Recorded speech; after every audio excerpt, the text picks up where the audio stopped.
విశాఖపట్నం మా ఉత్తరాంధ్ర ప్రజలు కూడా ఎంత అమాయకులంటే విశాఖపట్నాన్ని రాజధాని ఇస్తామంటే ఓట్లు వేయలేదు. కానీ ఇలాంటి యోగా కార్యక్రమం ఒకటి పెడితే పొంగిపోతారు, లేదా బీచ్ ఫెస్టివల్ ఏదో పెడితే పొంగిపోతారు, అరకులో 4 బెలూన్లు ఎగరేస్తే పొంగిపోతారు.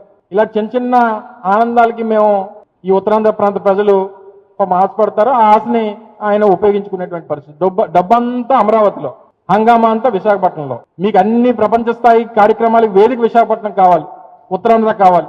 కానీ మీరు పెట్టుబడి పెట్టడానికి, ప్రభుత్వం డబ్బులు ఖర్చు పెట్టడానికి, ఇక్కడ వ్యవస్థల్ని లేదా ఈ ప్రాంతాన్ని అభివృద్ధి చేయడానికి మాత్రం మీకు విశాఖపట్నం అవసరం లేదు, ఉత్తరాంధ్ర అవసరం లేదు. చెప్పానండి, ఈ 13 మాసాల్లో విశాఖపట్నానికి కానీ ఉత్తరాంధ్రకు కానీ ప్రత్యేకంగా చేసినటువంటి కార్యక్రమాలు ఏంటో ఈ సంవత్సర కాలంలో చెప్పమనండి. ఆ మొదలుపెట్టినటువంటి జిఎంఆర్ ఎయిర్పోర్టు మా హయాంలో మొదలుపెట్టింది.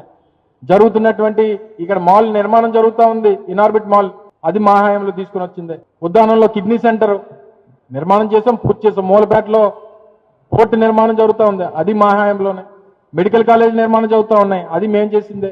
ఇంజనీరింగ్ కాలేజీలు, ట్రైబల్ ఇంజనీరింగ్ కాలేజీలు, సెంట్రల్ యూనివర్సిటీ, ఇవన్నీ మా హయాంలో జరిగినవే. మీరు ఈ సంవత్సర కాలంలో ఇగో ఈ ప్రాజెక్టు, ఈ కార్యక్రమం ఈ ప్రాంతానికి, ఉత్తరాంధ్ర ప్రాంతానికి ఇచ్చేసామని చెప్పానండి. కూటమి ప్రభుత్వంలో ఉన్నటువంటి ఏ నాయకుడని చెప్పానండి.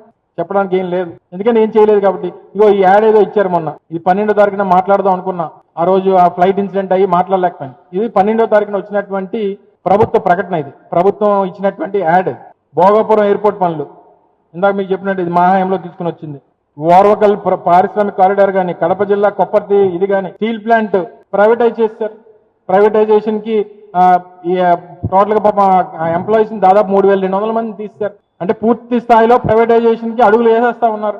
మా వైఎస్ఆర్ కాంగ్రెస్ పార్టీ ప్రభుత్వంలో అసలు ఆ కార్మిక నాయకులందరూ కూడా ఒక టెంట్ నడిపి వారి నిరసన తెలియజేసేటువంటి పరిస్థితి ఆ రోజు ఉంటే, ఏ ఒక్కరోజు ఒక పోలీసు కూడా టెంట్ వైపు వెళ్ళలేదు. ఎందుకంటే వాళ్ళు పోరాటం చేసేటువంటి వారి హక్కు అనేటువంటి ఉద్దేశం. మొన్న ఒక రోజు మొత్తం పోలీసులందరూ కూడా టెంట్లోకి వెళ్ళి కూర్చొని కార్మికులను ఎవరిని రానివ్వకుండా మొత్తం టెంట్ అంతా ఎత్తిపెట్టేశారు. మళ్ళీ ఎవరు టెంట్ వేయడానికి వీల్లేదని చెప్పారు. కాంట్రాక్ట్ కార్మికులు 3,200 మందిని తీస్తారు. ఈ సంవత్సరంలో 3.5 నెలల జీతాల బకాయిలు ఉన్నాయి. ఏమని అడిగితే 10,000 కోట్లు, 11,000 కోట్లు, 12,000 కోట్లు ఇస్తామని చెప్తున్నారు. మీకున్నటువంటి ఫైనాన్షియల్ ఇన్స్టిట్యూషన్స్ నుంచి మీ తాలూకు అప్పుని ఒక ఇన్స్టిట్యూషన్ నుంచి ఇంకో ఇన్స్టిట్యూషన్ మార్చడానికి ఇచ్చినటువంటి డబ్బుని ఏదో స్థానికంగా ప్లాంట్ కార్మికులకో లేకపోతే ప్లాంట్ అభివృద్ధికి ఇచ్చినట్టు మీరు మాట్లాడితే, ఒకవేళ మీరు కాపాడేటువంటి ఉద్దేశం మీకుంటే మీరు ఎంప్లాయీస్ని ఎందుకు మీరు తీసేస్తా ఉన్నారు? రోజు రోజుకి ఎంప్లాయీస్ని తగ్గించుకుంటూ ఎందుకు వస్తున్నారు? మీరు అడుగులన్నీ ప్రైవేటైజేషన్ వైపు ఎందుకు నడుస్తూ ఉన్నాయి? వీటన్నిటి కూడా సమాధానం చెప్పడం మానేసి ఇటువంటి ఈవెంట్లు చేసుకొని మీరు ఏదో పబ్లిసిటీ పొందాలనేటువంటి ప్రయత్నం ఇప్పటికైనా చంద్రబాబు నాయుడు గారు సంవత్సరం అయిపోయింది. మా నాయకుడు చెప్పినట్టు కళ్ళు మూసి తెరిస్తే ఇంక 3 సంవత్సరాలు అయిపోతుంది, ఎలక్షన్లు వచ్చేస్తాయి. 5 సంవత్సరాలకు ఒకసారి మనకి ప్రజాస్వామ్యంలో అవకాశం ఉంటుంది. 5 సంవత్సరాలకు ఒకసారి ఓటేసేటువంటి హక్కు ప్రజలకు వస్తుంది. తప్పకుండా మళ్ళీ మీకు బుద్ధి చెప్పేటువంటి రోజు దగ్గరలోనే ఉంది. మీరు ఇప్పటికన్నా ప్రజలకు ఇచ్చినటువంటి హామీల్ని నిలబెట్టుకునేటువంటి దానికి మీరు తాపత్రయపడండి. షేర్ చేయండి, లైక్ చేయండి, సబ్స్క్రైబ్ చేయండి. మరిన్ని వీడియోల కోసం బెల్ సింబల్ పై క్లిక్ చేయండి.